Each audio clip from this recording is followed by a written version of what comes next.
de partenaires, parce qu'il y a des partenaires qui ont des savoir-faire que nous pouvons transmettre assez facilement aux jeunes talents algériens. Malheureusement, la loi de finances complémentaires, les lois de finances complémentaires, je n'arrive pas à le prononcer au singulier, les lois de finances complémentaires 2009 et 2010 créent une espèce de peur et apportent, disons, aux investisseurs internationaux une lecture différente de la destination Algérie. Vous sous-entendez le 51-49 ? Il n'y a pas que le 51-49. Par exemple, vous avez quelques textes ou quelques lois qui sont, pour moi, des lois épées de Damoclès. Quand on dit on va taxer les super-profits entre 30 et 80%, sans dire qui va décider de ces super-profits, sans dire comment vont se décider, par qui, par quoi. Et ensuite, si on taxe les super-profits, on va aussi apporter une sécurité au super-déficit. Donc, si on va prendre à un moment donné, il faudra rendre à l'entreprise. L'équilibre est rompu. Et cette rupture d'équilibre n'est pas bonne pour la sphère économique. Très bien. Alors peut-être premier élément de réponse avec vous, Monsieur Zikara. Concernant les taxes sur les super-profits, vous voulez d'abord commencer par le 51-49 qui a fait fait parler de lui. Alors, je vais commencer par le 51-49. Le 51-49, disant la loi de finances, n'a pas apporté d'éléments nouveaux. Donc, c'est une confirmation donc, du principe retenu. Donc, le 51-49 s'explique sur par plusieurs phénomènes observés préalablement. Vous remarquerez... Du genre, un exemple concret. Oui, bien sûr. Sans citer d'entreprise, je vous dirais que certaines IDE sont entrées d'abord en partenariat avec des Algériens, puis ont acquis les parts des Algériens parce qu'ils ont trouvé le marché les intéressait. Donc, mais le risque, au début, ils n'ont pas pris de risque, ils étaient en partenariat avec des Algériens, sans citer d'entreprise particulière. Donc, et là, revenir au 51-49, c'est quelque chose qui était nécessaire selon vous ? Je dirais oui, dans la mesure où nous ne remarquons pas vraiment de transfert de technologie avec un partenariat concret. Donc, il y aura un transfert de technologie.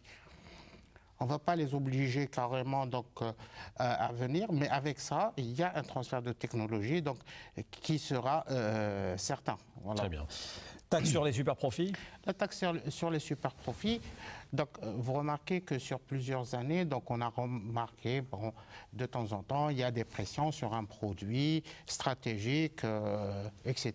Et l'État, était contraint de recourir à des méthodes, des fois archaïques, pour essayer de trouver des solutions. Donc, je citerai par exemple le phénomène du ciment il y a quelques mois de cela. Donc, la taxe sur les super-profits est venue rappeler que le principe, que s'il y a spéculation, l'État peut annuler cette spéculation à travers cette taxe. Et c'est une taxe vraiment conjoncturelle. Elle est conjoncturelle. Elle peut être instituée sur un produit bien déterminé. Les niveaux de taxation sont déterminés par voie réglementaire. Et lorsqu'on dit voie réglementaire, c'est un décret exécutif. C'est le gouvernement qui décide à un moment donné de l'application de cette taxe. Vous êtes satisfait, Slimane Atmani ? Non, vous comprenez bien que la vie d'une entreprise ne peut absolument pas être régentée par des moments de doute aussi forts que ceux que vous proposez. C'est-à-dire que mon entreprise tourne bien cette année. Vous décidez, quand je dis vous, c'est pas M. Zikara évidemment, on ne sait pas qui. Vous décidez que mon entreprise cette année a fait trop d'argent. Alors vous décidez de prendre au-delà de mon IBS entre 30 et 80% de mes profits.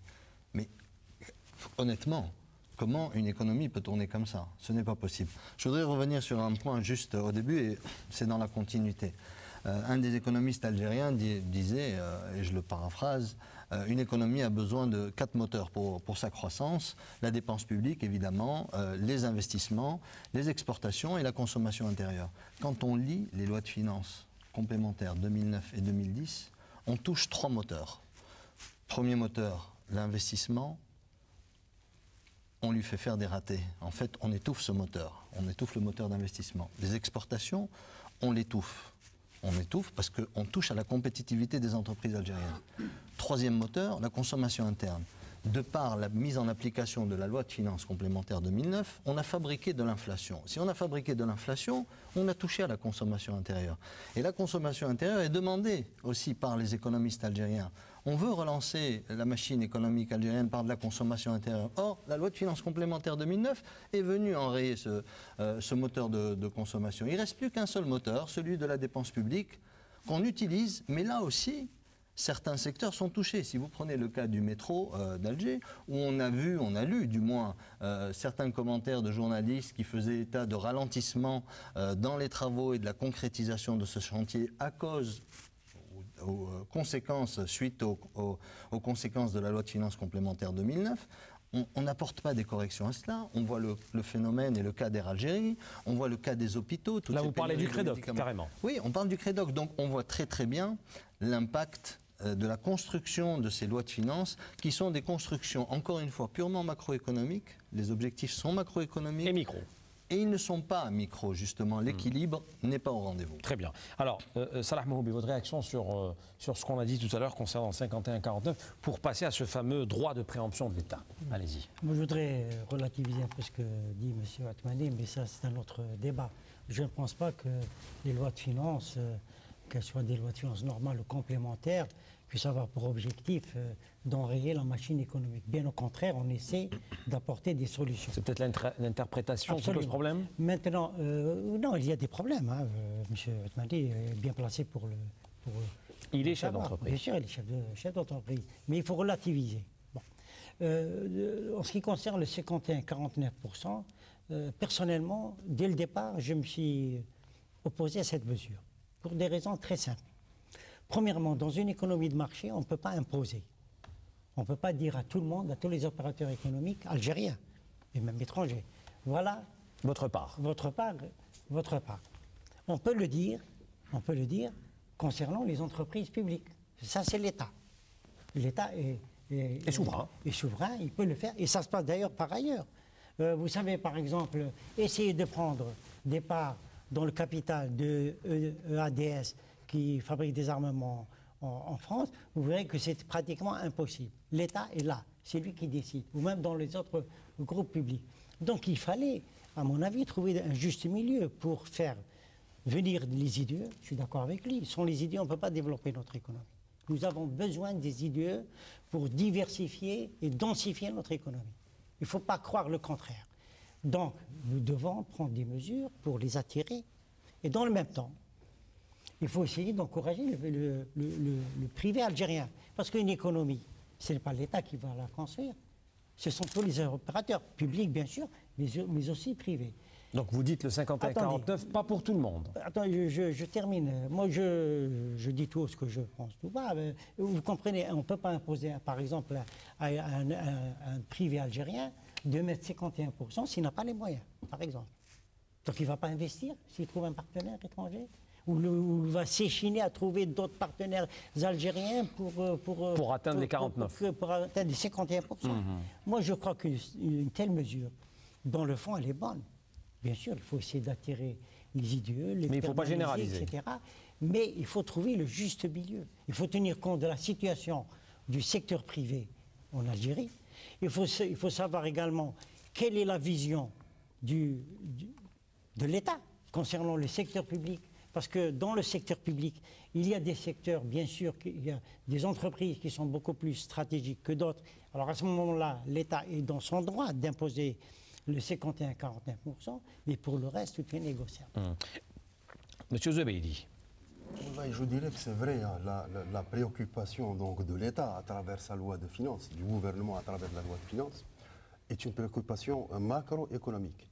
Mais à l'intérieur de cette loi de finances, à l'intérieur des dispositions, il y a donc des mesures qui s'adressent à l'entreprise. Bien sûr, le fait de s'adresser à l'entreprise, pour encourager, pour aider, c'est dans un objectif macroéconomique, donc de conduite globale de l'économie. Je prends l'exemple des efforts pris par l'État à destination de l'entreprise en matière de fiscalité. Ça s'adresse à l'entreprise, d'accord? Mais l'objectif au niveau macro, au niveau global, est d'arriver donc à une meilleure contribution, par exemple, du secteur de la sphère réelle d'une manière générale, dans l'attraction de la croissance économique globale. Donc, c'est vrai, c'est un vecteur dont l'objectif est macroéconomique, mais il a donc des signaux... Restent les pratiques sur le terrain qui sont pas si évidentes que ça. Il y a des mesures qui s'adressent à la microéconomie, à l'entreprise. L'objectif étant bien sûr de gérer globalement les choses.